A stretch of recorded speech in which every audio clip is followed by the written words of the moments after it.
নমস্কার, দেখছেন talk to Bangla. আমি অভিষেক রয়েছে আপনাদের সাথে। এই মুহূর্তে যে খবর নিয়ে উপস্থিত হয়েছে, কোথাও কি গিয়ে এবার নরেন্দ্র মোদীর ডিগ্রি সেটাকে একদম প্রকাশ করতেই হবে। নরেন্দ্র মোদীর ডিগ্রি বলতেই আপনারা নিশ্চয়ই ভাবছেন যে এই তো আবার সমস্যা, কারণ বহুদিন ধরে এটাকে নিয়ে চর্চা হচ্ছে যে নরেন্দ্র মোদী দেশের প্রধানমন্ত্রী, তিনি নিজে ঠিক কি পড়াশোনা করেছেন, ঠিক কি তার শিক্ষাগত যোগ্যতা, এইটা দেশের মানুষের কাছে একটা ইন্টারেস্টের বিষয়। অবশ্যই ঠিক তেমন ভাবেই কিন্তু এই বিষয়টা নিয়ে বেশ কিছুটা কাদা মাখামাখিও হয়েছে বহু ক্ষেত্রে বহু সময়। এর আগে আমরা দেখতে পেয়েছিলাম নরেন্দ্র মোদীর ডিগ্রি নিয়ে বহু লোকে বহু কথা বলেছে, দিল্লি হাইকোর্ট থেকে পর্যন্ত নির্দেশও এসেছিল, কিন্তু তার পরবর্তীতে এই মুহূর্তে আরো বিষয়টা ইন্টারেস্টিং হয়ে গিয়েছে। তার কারণ এই মুহূর্তে সিজেআই, আমাদের দেশের একদম সর্বোচ্চ আদালতের প্রধান বিচারপতি, তার একটা বক্তব্য খুব গুরুত্বপূর্ণ হয়ে উঠেছে।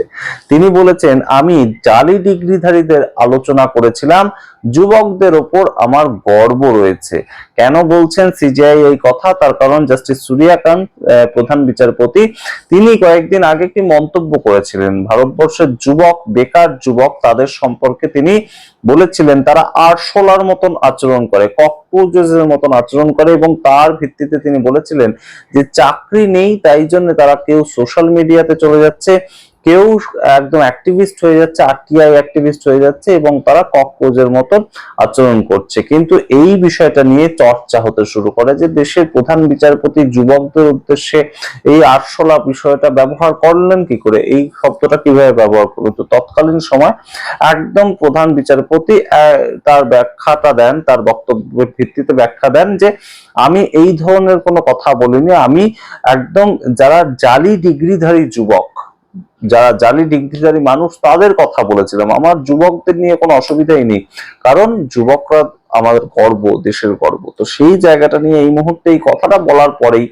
সরাসরি যেটা প্রশ্ন উঠতে শুরু করেছে, জালি ডিগ্রিধারী বলতে কাকে বোঝালেন, তিনি কি কোনো ইঙ্গিত করলেন কারোর উদ্দেশ্যে? সেখান থেকে নরেন্দ্র মোদীর ডিগ্রি, সেটাকে নিয়ে আবারও একটা চর্চা শুরু হয়েছে সোশ্যাল মিডিয়াতে। আপনাদের সামনে রাখবো সম্পূর্ণটা, তার আগে অবশ্যই টক টু বাংলা ইউটিউব চ্যানেলকে সাবস্ক্রাইব করে দিন। এই মুহূর্তে আপনাদেরকে জানাই, অমিত শাহ তিনি ডিগ্রি দেখিয়েছিলেন, নরেন্দ্র মোদীর ডিগ্রি একদম প্রেস কনফারেন্স করে তিনি দেখিয়েছিলেন, যেটাকে নিয়ে একদম চর্চা শুরু হয়েছিল 2016 সালে।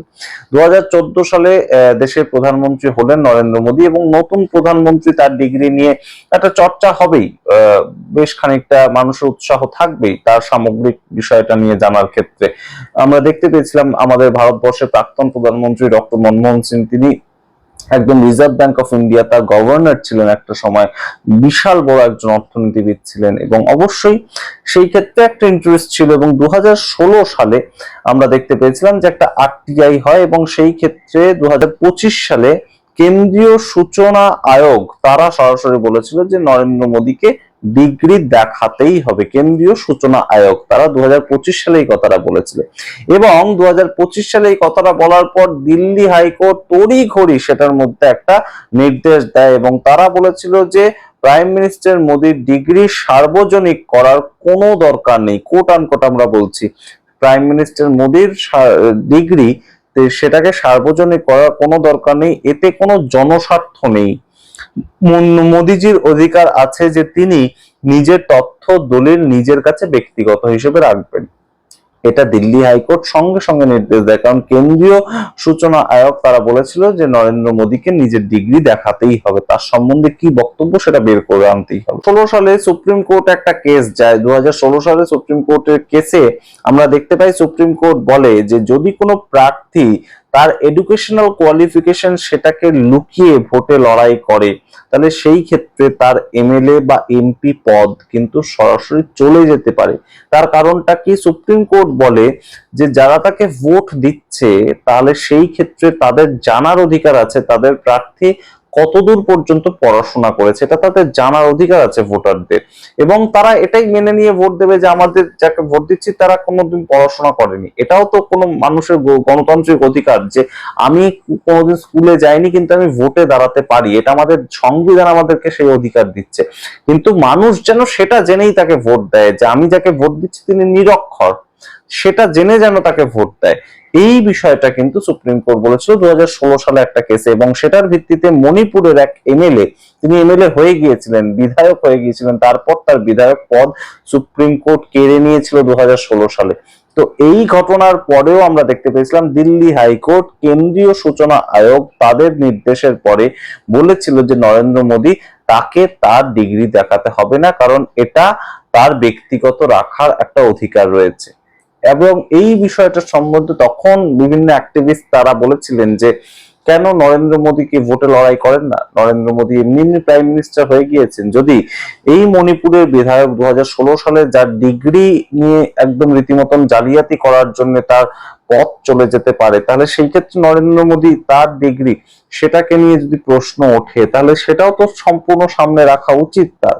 এই বিষয়টা কিন্তু উঠে এসেছিল, এবং অবশ্যই যেটা গুরুত্বপূর্ণ প্রেক্ষাপট আবারও এই মুহূর্তে তৈরি হলো যে আমি জালি ডিগ্রিধারী তাদের আলোচনা করেছিলাম, এই কথাটা কোট আনকোট যখন সিজিআই জাস্টিস সূর্যকান্ত বলছেন, তখন কিন্তু এটাকে নিয়ে একদম সরাসরি সোশ্যাল মিডিয়াতে চর্চা শুরু হয়েছে। ঠিক যেমন ভাবে চর্চা শুরু হয়েছিল তিনি যখন বলেছিলেন যে বেকার যুবকরা যখন চাকরি পায় না তখন তারা সোশ্যাল মিডিয়া করতে চলে আসে, তখন তারা আরশোলার মতন ব্যবহার করে এবং তারা আটকায় অ্যাক্টিভিস্ট হয়ে যায়। অ্যাক্টিভিস্ট বলতে তারা প্রতিবাদ করতে শুরু করে বিভিন্ন কিছু নিয়ে, কিন্তু তারা আসল কারণটা কি? আনএমপ্লয়মেন্ট। এটা বলেছিলেন জাস্টিস সূর্যকান্ত, এবং কোর্টরুমের মধ্যে বসেই বলেছিলেন, এবং সেই জায়গা থেকেই একদম সরাসরি এই যে তার সাফাই দেওয়ার যে বিষয়টা, সেটাকে নিয়ে যখন চর্চা শুরু হলো তিনি সাফাই দিলেন যে আমি জালি ডিগ্রিধারীদের নিয়ে কথাটা বলেছিলাম, আলোচনা করেছিলাম, আমি আসলে যুবকদের নিয়ে কিচ্ছু বলিনি, যুবকদের উপর আমার অত্যন্ত গর্ব রয়েছে, দেশের যুবকদের উপর। তো সেই বিষয়টা নিয়ে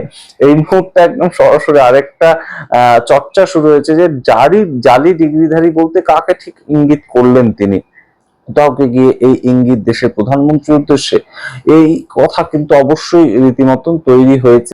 তার কারণ ডিগ্রি নিয়ে এত কমপ্লেক্স যে চলছে, ক্রমাগত চলছে, বহুদিন ধরে চলছে। যে কোনো মানুষের ডিগ্রি যদি কেউ জিজ্ঞেস করে সে সঙ্গে সঙ্গে বলে দেয় আমি এমএ পাস, আমি বিএ পাস, আমি 12 পাস, আমি ডবল এমএ, আমি পিএইচডি। যে কারো ডিগ্রিটা একদম সরাসরি বলে দেয়, এবং দরকার হলে ফোন থেকে খুলে দেখিয়ে দিয়ে দেয় এইটা আমার সার্টিফিকেট, এইটা আমার একদম কলেজ, এইটা আমার ইউনিভার্সিটি, একদম সরাসরি ফোন থেকে বলে দেখিয়ে দিয়ে দেয়।